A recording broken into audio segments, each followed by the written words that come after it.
Livro de Jó, capítulo 2 do livro de Jó, a partir do versículo de número 11.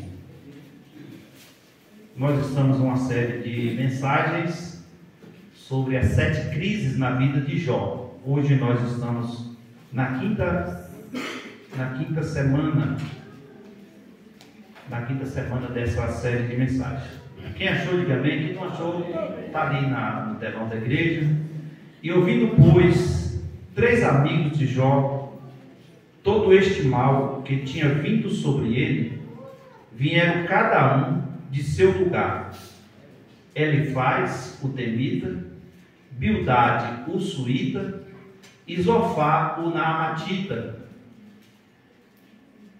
e consertaram juntamente, virem condoer-se com ele e consolá-lo. E levantando-se de longe os olhos, e não o conhecendo, levantou a voz e choravam, e rasgando cada um seu manto, sobre a cabeça lançaram pó no ar, e se assentaram juntamente com ele na terra. Quantos dias? 7 dias e 7 noites, e nenhum lhe dizia palavra alguma, porque vieram a dor, e era muito grande, ou muito grande. Capítulo de número 32, porque tem mais um amigo de Jó aqui, que nós vamos falar sobre ele, e nós vamos só apenas mencioná-lo aqui. Capítulo de número 32, versículo de número 6. E respondeu Eliú, filho de Baraquel, o buzita, e disse: eu sou o menor, o menos idade, e vós sois idosos. Arrecei-me e temi de vos declarar a minha opinião. Senhor Deus, eterno Pai, mais uma vez estamos diante da Tua palavra. E desta feita, Senhor, estamos aqui para aprender da mesma. Abra a nossa mente, o nosso coração. Libera sobre nós a Tua palavra. Fala conosco, Senhor, mais uma vez. Nós estamos aqui para aprender mais de Ti, da Tua palavra. Repreenda toda distração, toda retaliação do inimigo, toda força contrária, e que estejamos aptos para ouvir a Tua voz mais uma vez, em nome de Jesus. Amém. Podemos sentar, meus irmãos, e toda atenção é pouca para a palavra de Deus, a nossa vida. Nós começamos essa série há 5 semanas atrás, e nós estamos falando sobre as crises na vida de Jó. A primeira crise que nós falamos aqui foi a crise da perda dos bens materiais. Mas antes, os irmãos sabem que o diálogo de Deus e o inimigo, e Deus falou acerca de Jó. Deus disse que Jó era um homem reto, temente a Deus, desviado do mal, íntegro. E a gente conhece muito bem, já falamos sobre isso, só estou apenas relembrando, que o inimigo disse para Deus que ele era rico, que ele era cercado de bem, que o Senhor tinha colocado uma cerca sobre ele de proteção. E Deus assim permite que o inimigo toque em todos os seus bens, camelos, mulas ou jumentas, cabras, bois, tudo que ele tinha ele perde. Depois vem a segunda crise, ou a perda, que o vento sopra na sua casa, mata todos os seus filhos de uma só vez. E Jó, quando perde os bens, Jó disse: Deus me deu, Deus tomou, bendito seja o nome do Senhor. Mas quando ele perde os seus filhos, a Bíblia diz que Jó rasgou as suas vestes. Jó prostrou-se diante do Senhor. E esse prostrar diante do Senhor aqui não é adorar o Senhor, dizendo obrigado, Senhor, porque o Senhor matou os meus filhos. Deus estava sabendo que Jó, nesse momento, ele estava prostrado, dizendo: Senhor, tirou tudo que eu tinha de melhor. O maior patrimônio que eu tinha era a minha casa, a minha família, os meus filhos. Mas o Senhor tirou, mas mesmo assim eu vou continuar te adorando. Raspou a sua cabeça, rasgou as suas vestes. Mas aí vem a terceira crise, e essa foi terrível, porque dessa crise surgiu as outras crises que nós estamos falando, que foi a perda da sua saúde. Eu falei aqui sobre 15 tipos de enfermidades que Jó foi cometido. Não foi simplesmente uma hanseníase, uma lepra, como algumas pessoas pensam, que Jó ficou leproso. Eu falei aqui sobre a ciência hoje, explicando a doença chamada a doença de Jó, que tem um nome científico que eles dão, e mais ou menos acho que é furunculose, uma coisa assim, que a sua carne saía do seu corpo, dava bicho, os seus ossos se quebravam, perdia os dentes, a podridão no seu corpo fético. As pessoas não conseguiam se encostar perto dele de tanta podridão que estava sobre o seu corpo. Perdeu as suas unhas, os seus cabelos. O homem ficou morto-vivo. E através dessa enfermidade, dessa crise na saúde, vem a crise que nós falamos a semana passada, o desespero da sua esposa em ver toda essa situação acontecendo. E eu disse aqui para os irmãos que a palavra hebraica que ela diz não é amaldiçoa, é abençoa ou bendiga o nome do Senhor e se despede e morra. Não é o sentido dela dizer amaldiçoa a Deus, ninguém amaldiçoa a Deus. Eu disse que o menor não pode amaldiçoar e nem abençoar o maior. A bênção é do maior para o menor. E ela sabia da sua insignificância, mesmo passando pelas crises que ela passou. Você imagina uma mulher que vivia uma vida de luxo porque era uma mulher de um marido rico, uma mulher que tinha seus 10 filhos, e de repente ela perde a sua riqueza, ela perde os seus filhos, vê o seu esposo se definhando, ela diz: morre logo, homem. E ele diz, como fala qualquer doida, ele não chama de louca, ele está dizendo: mulher, tu está desequilibrada, tu perdeu a fé, tu perdeu a esperança. Deus é capaz de restituir, Deus é capaz de fazer coisas novas. Calma o teu coração. Mas a gente estudando a história, se colocando no lugar dela, vamos ver que o desespero dela, irmãos, era plausível. E outras sem ter uma explicação, sem saber o que estava acontecendo. Mas eu disse que Deus sempre preserva a fonte, e era a fonte que Deus preservou para restituir novamente filhos, para restituir novamente uma família, para restituir novamente bens, para restituir tudo na casa de Jó. Deus preservou a fonte. Então Deus restaurou lá na frente o casamento de Jó, porque a crise do casamento de Jó foi terrível. Quando ela chegou a dizer para ele: se despede de Deus e vá, ela estava dizendo: eu já sou uma viúva viva, eu já sou uma viúva de marido vivo. Para mim, o homem que eu tinha dentro de casa acabou.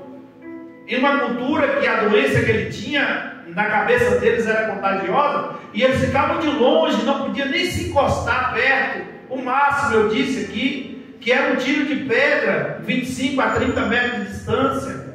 Nós vamos ver hoje, os amigos também chegam e ficam de longe, por 7 dias ali, sem falar nada, observando todo o sofrimento da vida de Jó. E exatamente sobre isso que nós vamos falar hoje, a crise com os amigos. Nós temos vindo falar de 3 amigos de Jó, mas se você observar, foram 4 amigos. Esse 4º amigo, ele vai aparecer no capítulo de número 32. Mas nós vamos relatar aqui sobre cada um deles. E eu venho esses dias estudando bastante sobre o livro de Jó, e cada dia que a gente mergulha, a gente encontra mais fonte, encontra mais coisas maravilhosas. E eu estudando sobre esses 4 amigos de Jó, dá para a gente aprender algumas lições que eu quero trazer aqui para a igreja, muito importante. Então, a 5ª crise aqui que a gente percebe foi a crise dos amigos.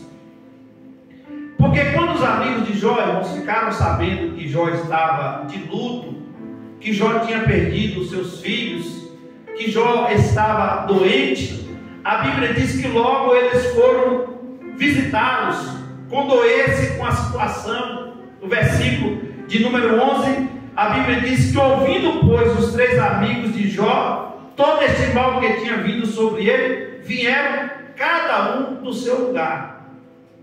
Se os irmãos forem entender aqui, irmãos, esses amigos de Jó, usando a nossa linguagem de hoje, eram pessoas também ricas. Usando a nossa linguagem de hoje, seriam empresários. E a gente vai observar e aprender aqui que eles, alguns deles, eram descendentes de Jacó, descendentes de Abraão. E como diz Eliú, esses 3 amigos eram os amigos mais velhos.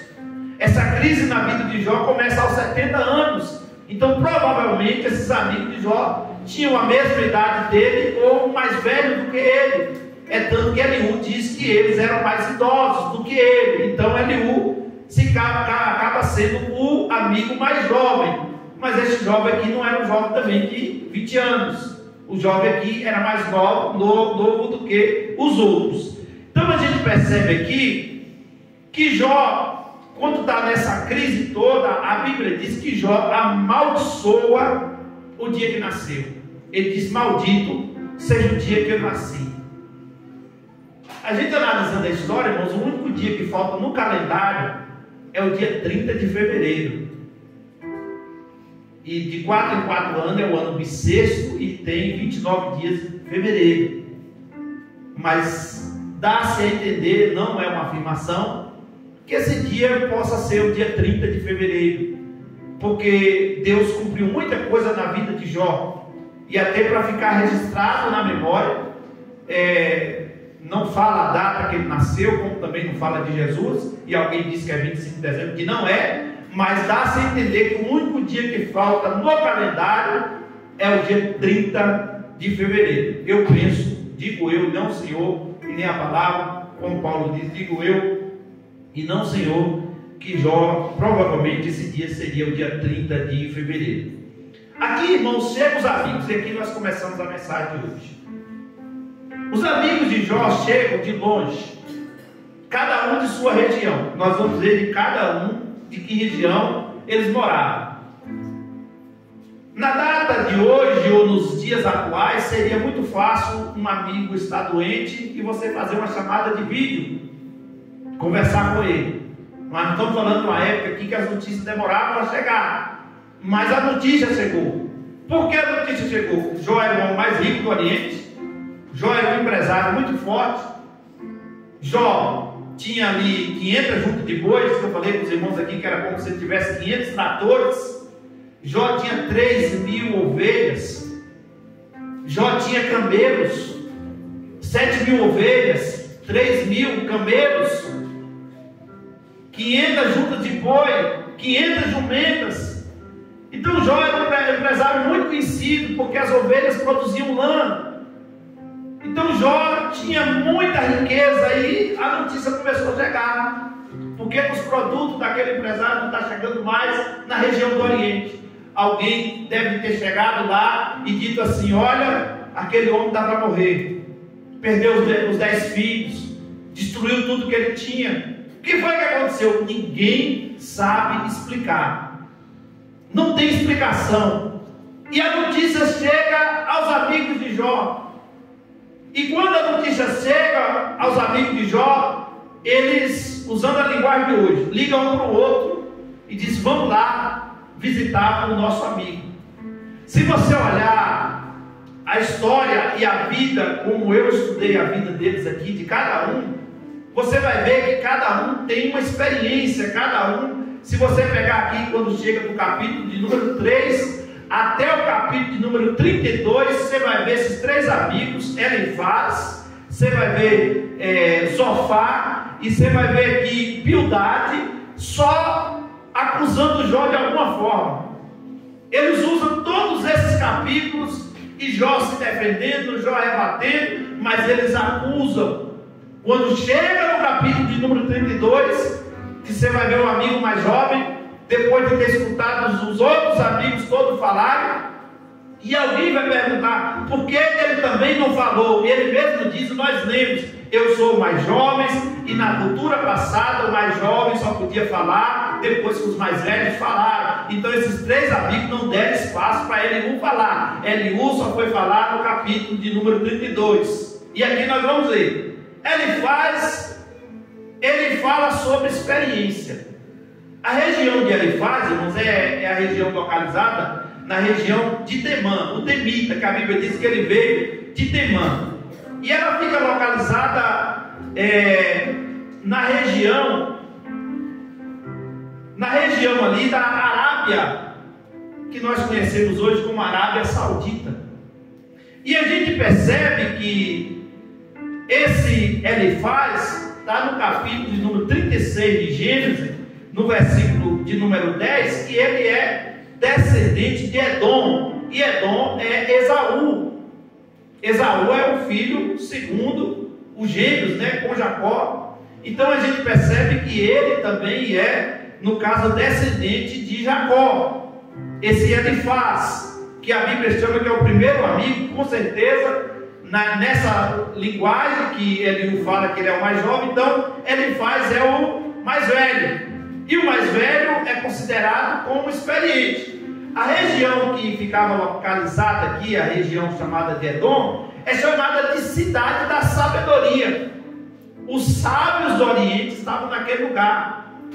Os ricos do Oriente, até hoje, né? A Arábia Saudita é um estrondo de petróleo, uma região muito rica, muito petróleo.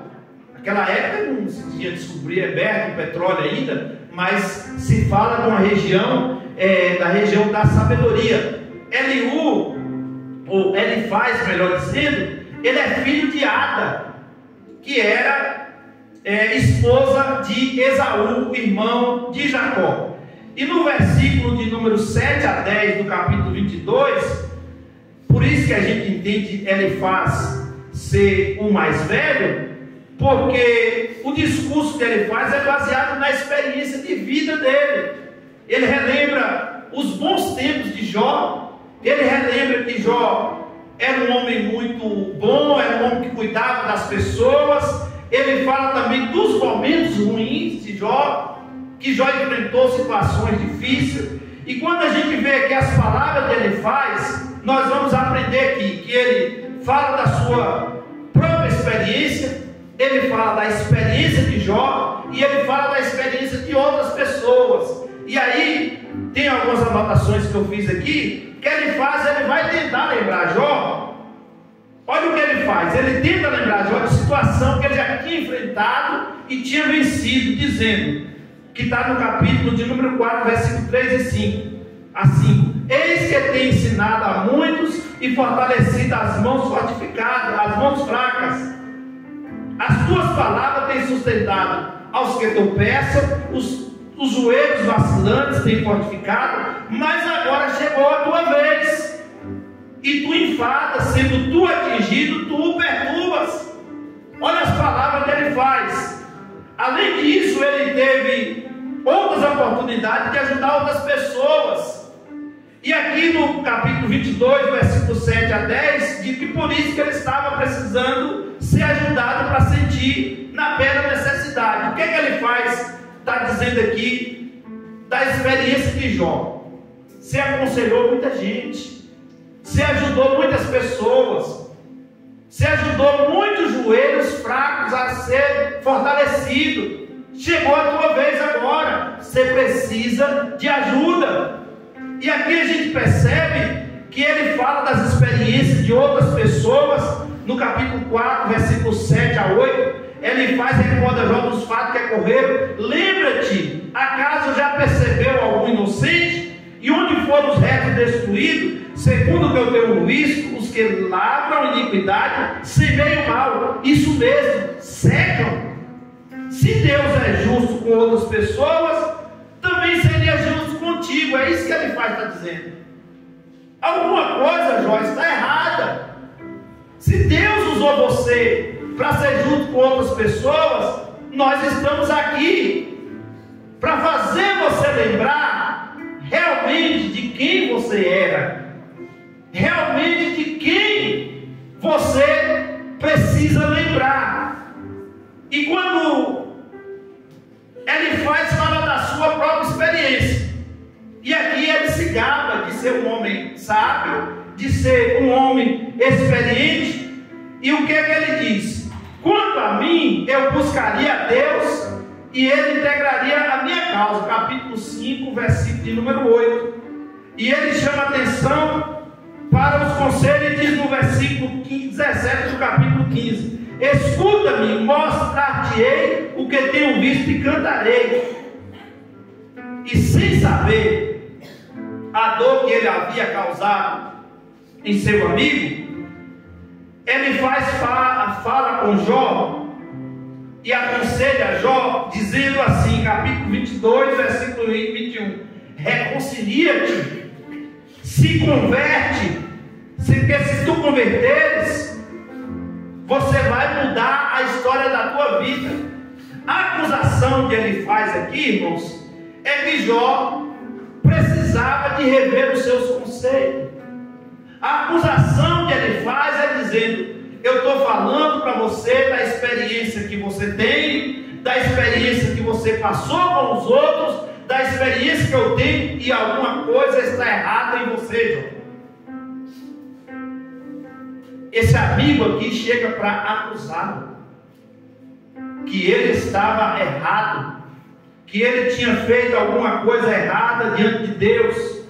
Mas as experiências de vida de nenhum ser humano nunca pode ser desprezada. A experiência, o apóstolo Paulo, em Romanos capítulo 5, versículo de número 3 e 4, ele diz que a tribulação, ela produz perseverança. A perseverança, experiência. A experiência, esperança. Mas as experiências, irmão, de cada um, ela é diferente de outras pessoas. E as situações, elas são diversas a cada momento. O que ele faz está dizendo para Jó: eu sou experiente, você é experiente, e essa tribulação que você está enfrentando, essa luta que você está enfrentando, alguma coisa está errada em você. Porque ele não diz que as coisas estão erradas na família. Ele não diz aqui que os filhos de Jó, que eram pecadores, que talvez faziam coisas que desagradavam a Deus, e por isso Jó fazia sacrifício por ele. Mas ele diz: o problema, Jó, está em você. E a gente percebe, irmãos, que esse espírito de Elifaz, de acusação, ele ainda existe no nosso meio. Porque tem pessoas, irmãos, que acham que as suas experiências de vida faz com que ele seja melhor que o outro, faz com que ele pode acusar o outro. Você já viu aquelas pessoas assim: eu sou crente há 40 anos, eu sei o que estou falando. Tempo de igreja, irmãos, não justifica experiência de servo de Deus. Porque não é o tempo em anos em si, mas é o tempo de vida com Deus. Não é o tempo de carteira de pastor, de membro, que diz quem você é. É o tempo que você tem com Deus. E o que ele faz, está tentando fazer com Jó aqui, é colocá-lo em uma situação, dizendo: era para você sair dessa situação por si mesmo. Não precisava nós vir aqui e mostrar para você que alguma coisa está errada. E se os irmãos verem e lerem esses capítulos que eu falei até o 32, você vai ver, irmãos, que Jó vai rebatendo a cada fala deles. Porque a fala deles era fala de acusação. Você vai ver que no final, e nós vamos falar sobre isso aqui, precisou Jó fazer sacrifício a Deus. Esses amigos levaram oferta de sacrifício para Jó orar e Deus perdoar eles por terem acusado Jó daquilo que Jó não tinha vivido. Então ele fala só que se você está sofrendo é porque você pecou. Porque é natural, irmãos, alguém ver alguém sofrendo e achar assim: rapaz, fulano fez alguma coisa errada. Deus está pesando a mão. E nem sempre a provação que Deus permite na vida de alguém é por causa de pecado. Eu já falei isso aqui nessa mesma série, vou repetir. O discípulo olhou para um cego e perguntou para Jesus quem pecou, foi ele ou os pais, para que nascesse cego. Sendo que nenhum dos dois. Isso aconteceu para que o nome do Pai fosse glorificado. João capítulo 5, quando Jesus cura o paralítico, ele encontra ele lá na frente, dentro do templo, ele diz para o paralítico: vai e não peques mais, para que não suceda algo pior. Falei aqui da mulher encurvada, do espírito de enfermidade que estava sobre a vida dela há 18 anos. Então tinha um demônio ali que ficava sobre a vida dela e trazia aquela enfermidade. Só que na vida de Jó essa enfermidade não foi coisa de pecado, foi Deus que provou, foi Deus que fez uma aposta, entre aspas, e diz assim: ele não vai pecar porque ele é servo, ele é fiel, ele é adorador, ele vai permanecer firme. Então não adianta o inimigo acusar. Vamos lá, o segundo amigo aqui, Bildade. Se um fala de experiente, agora vem o vaidoso, porque Bildade aqui fala de vaidade. É o amigo vaidoso. E quem não tem um amigo vaidoso, né? Aquele amigo amostrado, né? Aquele amostradinho. E Bildade também aqui, irmãos, o suíta, como a Bíblia fala da região de Suá, que é o deserto também da Arábia, ele é descendente também de Abraão, com Quetura. Então, Bildade aqui, ele é descendente de Abraão com Quetura, que é o segundo amigo de Jó, que a Bíblia fala, que foi tentar consolar Jó. O outro veio acusando Jó de pecado. Esse aqui, ele veio tentar consolar Jó. Mas olha o tipo de consolo que ele vem trazendo para Jó. A gente percebe aqui que os 3 discursos de Bildade está no capítulo 8, capítulo 18, capítulo de número 25. Traz os discursos de Bildade. Para lembrar aqui, Zofar, ele fez 3 discursos para Jó. Agora vem Bildade, que Bildade também faz 3 discursos para Jó. E a gente percebe aqui quais foi esse discurso. Ele fala sobre, eu vou ter que adiantar aqui, sobre a vaidade do tempo, a vaidade das palavras e a vaidade dos homens. Então representa, Bildade aqui, representa a visão tradicional, que é apegada à justiça e apegada à lei. E a gente percebe aqui que Bildade, ele mostra tudo que passa. Capítulo 8, versículo 9, ele diz assim: porque nós somos de ontem e nada sabemos, porquanto os nossos dias sobre a terra são como a sombra. Ele faz a comparação aqui com as plantas que são belas, mas secas, no capítulo 8, versículo 11 e 12. E como uma teia de aranha que não tem firmeza, capítulo 8, versículo 14 a 18. Ele lembra também que as pessoas que já viveram sofrem tanto como Jó. Ele está falando para Jó: ó Jó, não é só você que sofre não. Tem pessoas também que já sofreram antes. É como se lembrasse, usando a linguagem, lembra o povo morreu no dilúvio, Deus matou todo mundo. Então não é só você que sofre não. Só que, como eu disse para os irmãos aqui, o sofrimento de Jó, irmãos, foi único e singular. Ninguém sofreu e nem sofrerá na terra como Jó sofreu no sentido. Porque Deus só fez isso uma única vez. Ah, pastor, mas Jesus sofreu igual Jó? Não. Jesus carregou a cruz pelos nossos pecados. Jesus carregou a coroa de espinho pelos nossos pecados. Mas eu disse que a prova de Jó, irmãos, durou de 7 a 10 anos. Jesus passou por isso, em 3 dias já estava pronto de novo, já ressuscitado e dizendo, ó, indo por todo mundo, pregar o evangelho. Então Jesus foi algo diferente. O sofrimento dele foi pelos nossos pecados, porque sangue tinha que ser derramado sobre a terra para perdoar os pecados. Se antigamente era o sangue do animal que cobriu o pecado, o sangue de Jesus Cristo nos purifica de todo o pecado. Mas o sofrimento de Jó foi algo exclusivo de Deus. Observado o meu servo Jó.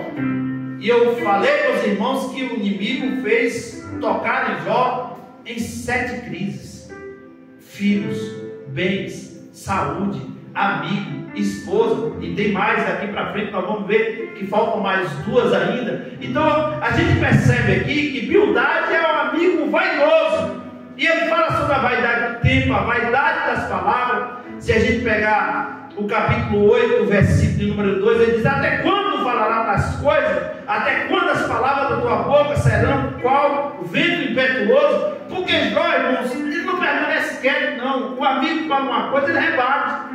É só você ler depois, eu pedi os irmãos para ler todo o capítulo, os capítulos de Jó, você vai entender o que eu estou falando. Jó não permanece calado, não. Jó vai rebatendo cada fala deles. Porque a gente vê a vaidade das palavras, a gente vê a vaidade dos homens no capítulo 25, do versículo 1 ao 6, Bildade defende a justiça divina e afirma que o homem é pecador. Também Bildade aqui está no sentido que Jó pecou. E ele está tentando fazer com que Jó reconheça o seu pecado. O discurso de Bildade aqui é um discurso muito sábio. A gente olhando o discurso dele, quanto às doutrinas das Escrituras, mas ele é desprovido de sentimento. É um discurso sábio, ele está dizendo das coisas de Deus, mas ele não tem sentimento. E não tem coisa pior, irmão, de que você ver a dor do outro e não sentir. Você vê o outro sofrendo e dizer: ele merece mesmo, isso não vale nada, ele está passando por isso porque ele não presta. Eu vim na casa dele outro dia, ele não me emprestou o jumento para me arar a terra, então ele merece, usando a tipologia da época. Mas Jó era um homem bom, irmãos, foi Deus que falou isso. Jó não praticava injustiça com ninguém. Jó era reto, eu falei que reto não olhava nem para a esquerda, nem para a direita, ele só olhava para frente. Jó era íntimo, integridade aqui fala de uma totalidade.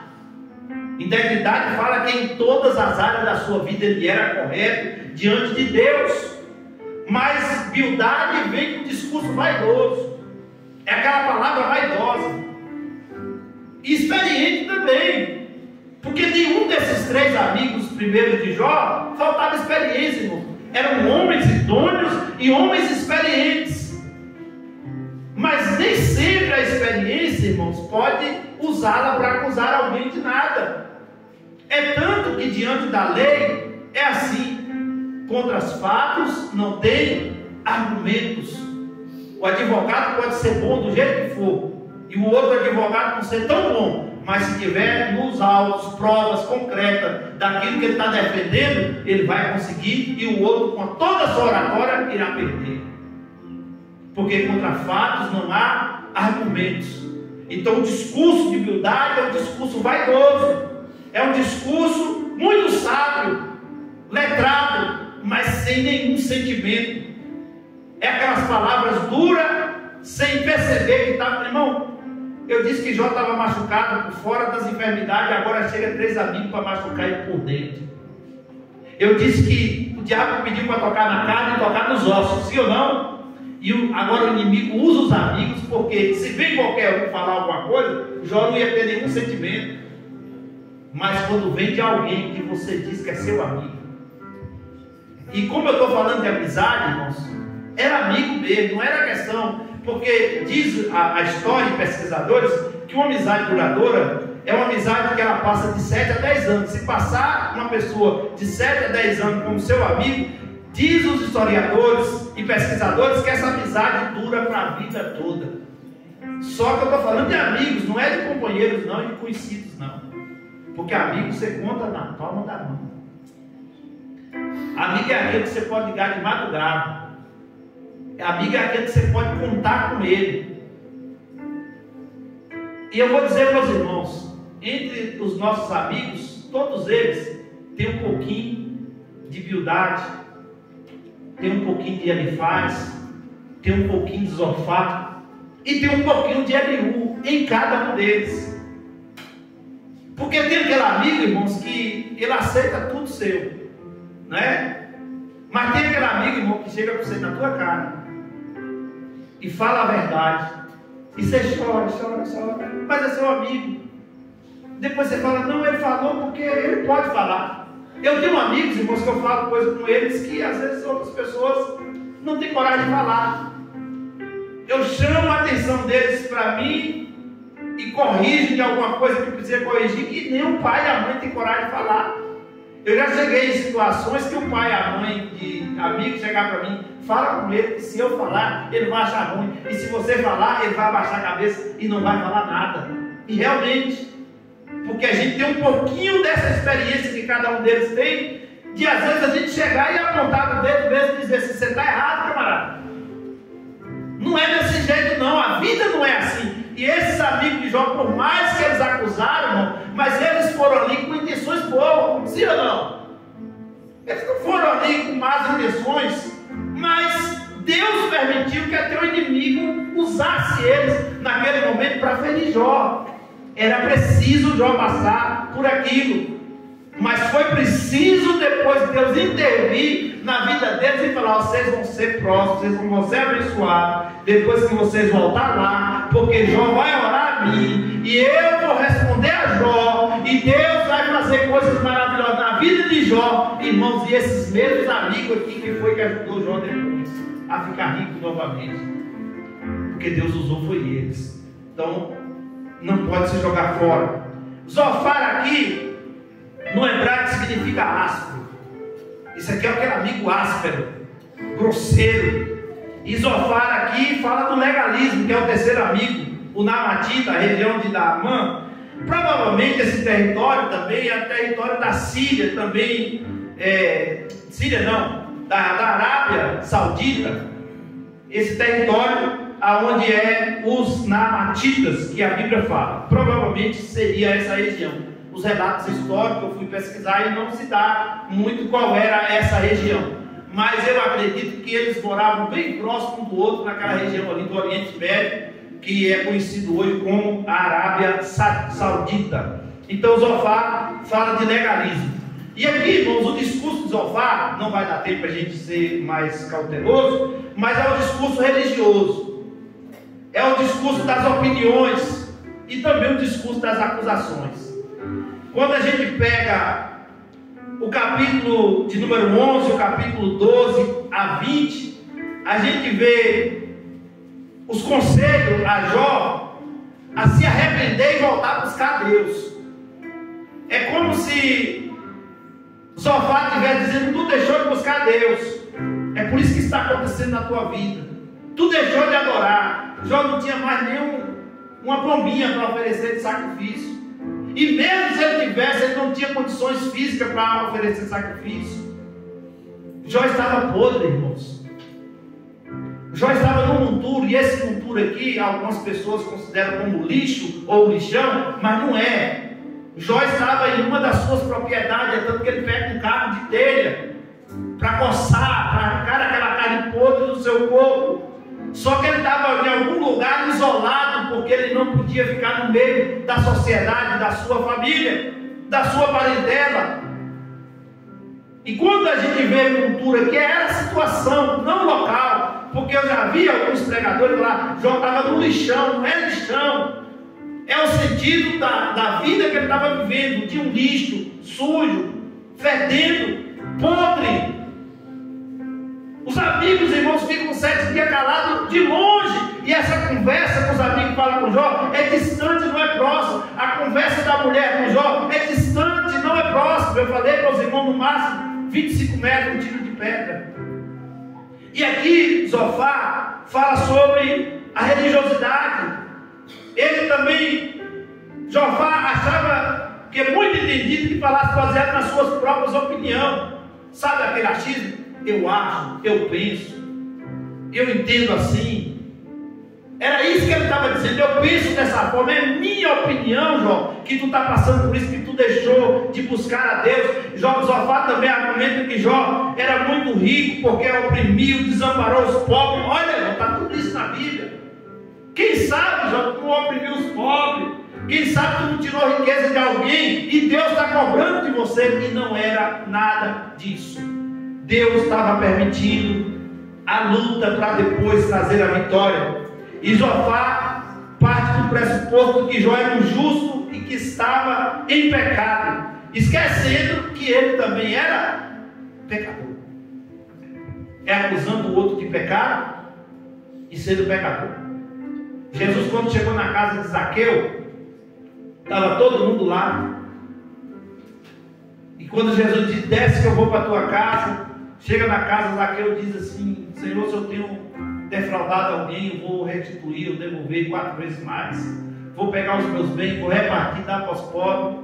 Aí Jesus diz: hoje veio a salvação a esta casa. Só que as pessoas que estavam ali estavam olhando para Zaqueu, comendo na casa de pecador, está na casa de pecador. Mas na hora que falou que ia restituir os bens, todo mundo: não, glória, aleluia, ele cobrou muito imposto na minha família mesmo. Então, irmãos, as pessoas acusando as outras de pecado e também pecado. Lembra quando a mulher adúltera chegou até Jesus, os acusadores? Jesus falou: aquele que não tiver pecado, atire a primeira pedra. E a Bíblia diz que do mais velho ao mais jovem. Lembra da cultura? O mais velho que tinha que atirar a primeira pedra. Então o mais velho jogou no chão, até os mais jovens jogou. E Jesus: cadê os teus acusadores? Ela olhou para um lado e para o outro e falou: não tem mais ninguém. Aí Jesus falou: nem eu te condeno, vai, não peques mais. Porque o único sem pecado ali era Jesus. Pecador não pode acusar pecador, não. Quando Paulo escreve à igreja a Coríntios, capítulo 11, versículo 28, ele diz: examine-se o homem, ou cada um, a si mesmo. E é muito fácil examinar os outros, acusar os outros, apontar o dedo. E aqui é Zofar, acusando Jó, apontando o dedo. E um verdadeiro amigo, ele socorre no seu próximo e não lhe acusa e nem deseja mal. Agora nós vamos partir agora para a final. Eu tenho 5 minutos, que é o capítulo número 32, que é Eliú. Eliú é o amigo da misericórdia. É tanto que o nome Eliú no hebraico significa: ele é meu Deus. Meu Deus é meu Pai. Isso significa o nome de Eliú. E esse último amigo de Jó, chamado Eliú, que parece ter chegado depois, ou foi citado antes porque era mais jovem, aí no capítulo de número 32 que nós lemos, ele fala que ele ficou calado porque ele era o mais novo, o mais jovem. E agora ele se revolta com Jó, revolta com os 3 amigos de Jó, e ele vai rebatendo tudo isso. Por que ele se revolta com Jó também? Ele estava dizendo para Jó: não precisava você estar discutindo com eles. Deus é o Deus da misericórdia. E vamos ver aqui, eu tenho uns 5 minutos aqui, que esse mais jovem, quando fala aí, ele se irritou com Jó por ter caído na argumentação dos 3 amigos, tentando defender a sua própria experiência. Jó aqui não está tentando se defender, e ele fica bravo com Jó, defendendo da vaidade, do legalismo, e por isso seria auto-justificar diante de Deus, ao invés de buscar a misericórdia. E o longo discurso de Eliú, que vai no capítulo 32, 33, 34, 35, 36 e 37, depois vocês lêem em casa. Porque a partir desse capítulo de número 37 aqui, vem coisas maravilhosas. Porque aqui Deus começa a fazer perguntas a Jó. Deus começa, eu disse para os irmãos que tem no mínimo 56 perguntas que Deus fez para Jó e que até hoje ninguém conseguiu responder e nem vai conseguir responder. Onde tu estava, Jó, que eu criei o sol? Aonde tu estava, onde eu criei o universo? E aonde estava Jó? Aonde estava você? Aonde estava eu? Então, Eliú aqui fala no sentido de misericórdia. E aqui fala de misericórdia ao invés de experiência, misericórdia ao invés da vaidade e misericórdia ao invés do legalismo. Você percebe que se os 3 amigos, o primeiro ele vem falar na questão da vaidade, da sabedoria, o outro vem falar do legalismo, o outro fala da experiência, eu sou experiente, mas aqui vem Eliú falando da misericórdia. E a palavra misericórdia que ela tem 2 vocábulos, que é miséria, que é miséria, e córdia, que é coração, vem no sentido que nós usamos hoje a palavra chamada empatia, que é se colocar no lugar do outro, é entender a dor do outro. E do jeito que Deus permitiu que os 3 primeiros amigos experientes, sábios, ricos, trouxessem umas palavras negativas, agora vem um menino, vem um jovem, trazendo uma palavra de misericórdia, trazendo uma palavra de Deus. E eu anotei uma coisa interessante aqui, que Eliú descobre que nada adianta ter experiência de vida sem conhecer a misericórdia de Deus. Dizia eu, fale os dias e a multidão dos anos, e ensine a sabedoria. Capítulo 32, versículo de número 7. Depois descobre que a idade não é o que são mais sábios, nem os mais velhos, e os que entendem o que é reto. Porque não adianta falar muito, porque gritos vazios Deus não ouvirá. No capítulo 35, versículo de número 13. Nem basear-se em conhecimento humano, nem na busca da sabedoria que nos ensina. Eliú aqui entende que quando o homem reconhece a grandeza de Deus e a sua pequenez diante do Senhor, então ele conhece a verdadeira sabedoria revelada por Deus. Eliú chega dizendo assim: grande é Deus, João. Esses 3 amigos que veio para acusá-lo, você não deveria ter rebatido ele, porque você já teve experiência que o teu Deus é grande.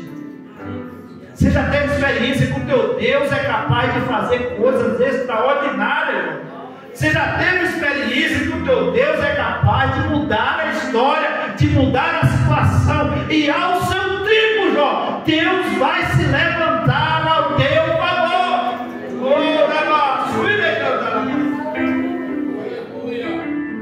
É para você entender, irmãos, e deixa eu aplicar um pouco dessa mensagem ao teu coração.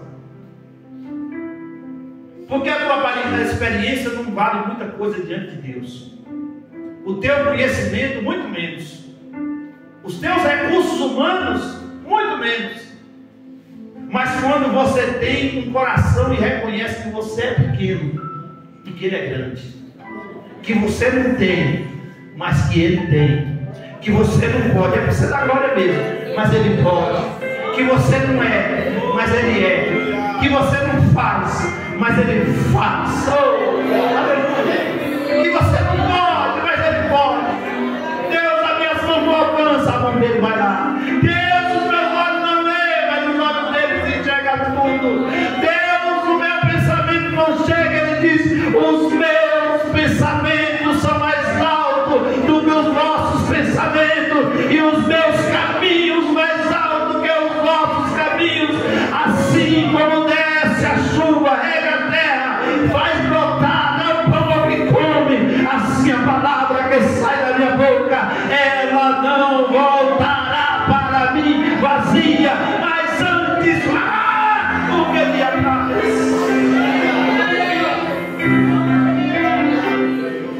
As palavras de Eliú foi como palavras de misericórdia, palavras de bálsamo no momento da dor. E o amigo Espírito Santo nessa noite está aqui para trazer o bálsamo ao teu coração. Jesus diz assim: eu não vou chamar vocês mais de servos, vocês são meus amigos. Para empregado a gente paga salário, para amigo a gente dá presente, mas para filho a gente deixa herança. E você é filho de Deus, você é filha de Deus.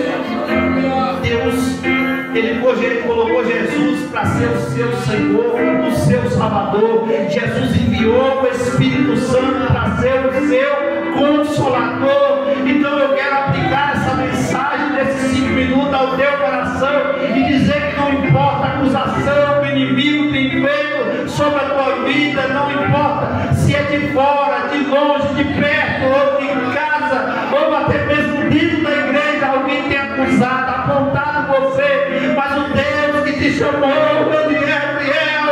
O Deus que te chamou, Ele é poderoso. Deus sempre tem um Eliú, como é que vai chegar na hora certa, na Porque às vezes chega e faz humildade, sofá, mas Deus está dizendo, eu já preparei, ele é novo, mas ele vai trazer uma palavra de bálsamo, ele vai trazer uma palavra e eu posso aplicar e conjecturar nessa noite. O nosso amigo Espírito Santo está aqui nessa noite para trazer uma palavra de conforto, para trazer uma palavra de apoio para você.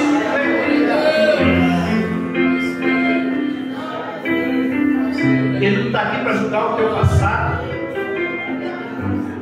Ele não está aqui para julgar o teu sofrimento. Pode ficar de pé. Ele não está aqui para apontar você. Ele não está aqui para lembrar de quem você era. Mas ele está aqui para dizer quem você é. O Deus que você serve. E Deus está dizendo ao meu espírito nessa noite que ele vai te dar experiência.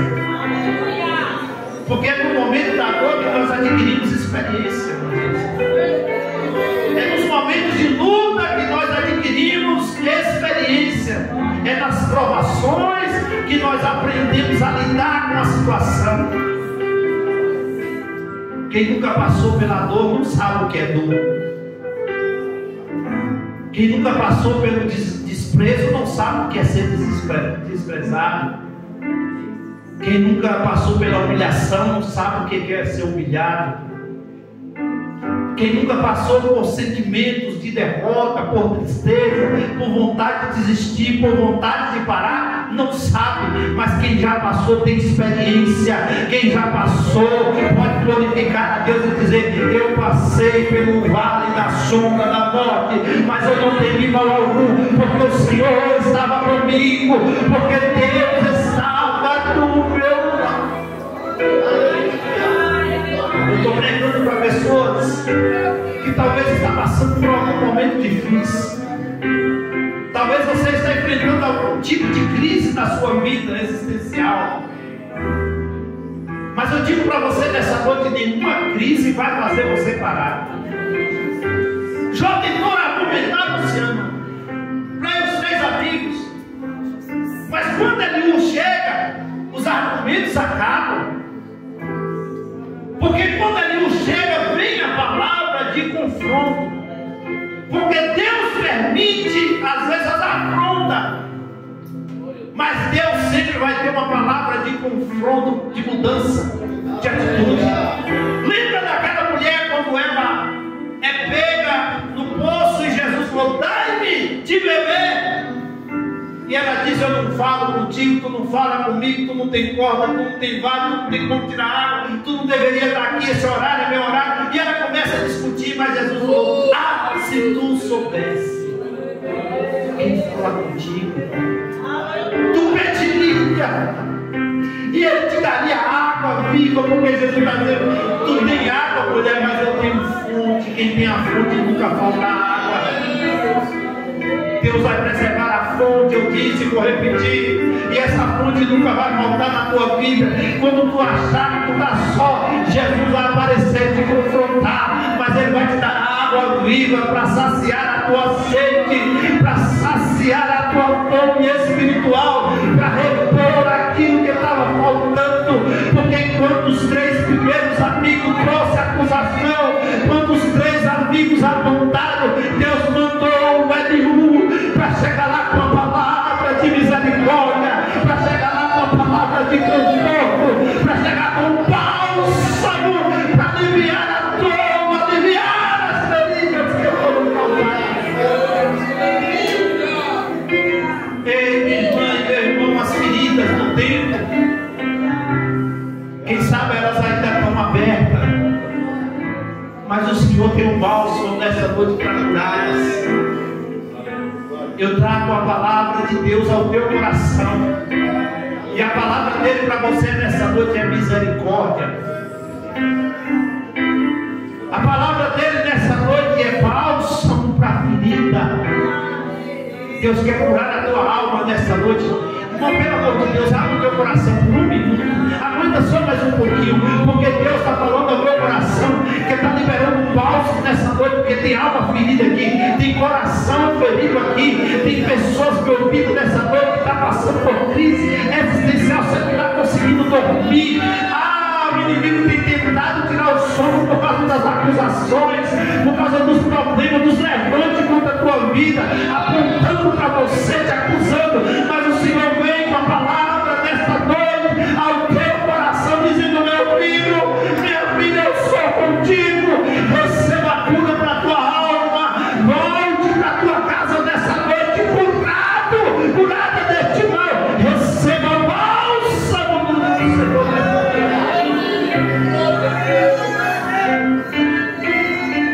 Deus, a tua palavra foi ministrada. Produz agora os frutos pela qual ela foi enviada aos nossos corações. Eu sinto a tua presença neste lugar. E eu posso sentir o que os teus filhos estão sentindo, a alegria, a experiência de experimentar, meu Deus querido, o melhor do Senhor que já veio, Jesus Cristo, o Consolador. A nossa vida está em tuas mãos, Senhor, por isso nós te louvamos. Nenhuma palavra contrária vai chegar à nossa vida. O Senhor coloca um bloqueio espiritual sobre os nossos ouvidos, nossos sentimentos, enquanto o Senhor vem aguardar no nosso coração, que não haja ressentimento, nenhuma raiz de amargura em nós, e que teu Espírito Santo produz em nossa vida, Deus. É o que eu te peço e te agradeço, em nome de Jesus. Que o amor de Deus, nosso Pai, a graça de nosso Jesus Cristo, nosso Senhor e Salvador, as doces consolações do Espírito Santo, seja com você, com a sua casa, com a sua família, e todos com alegria possam dizer: certamente a bondade e a misericórdia me seguirão todos os dias da minha vida, e habitarei na casa do Senhor por longos dias. Amém. Quinta-feira, o culto da vitória, estará ministrando a palavra a irmã Tayane. E venha, traga um visitante, e Deus abençoe a sua vida. ADA 2024, Igreja Avivada e Discipulada para o Arrebatamento. Dá paz para o irmão que está do seu lado aí. Vai em paz.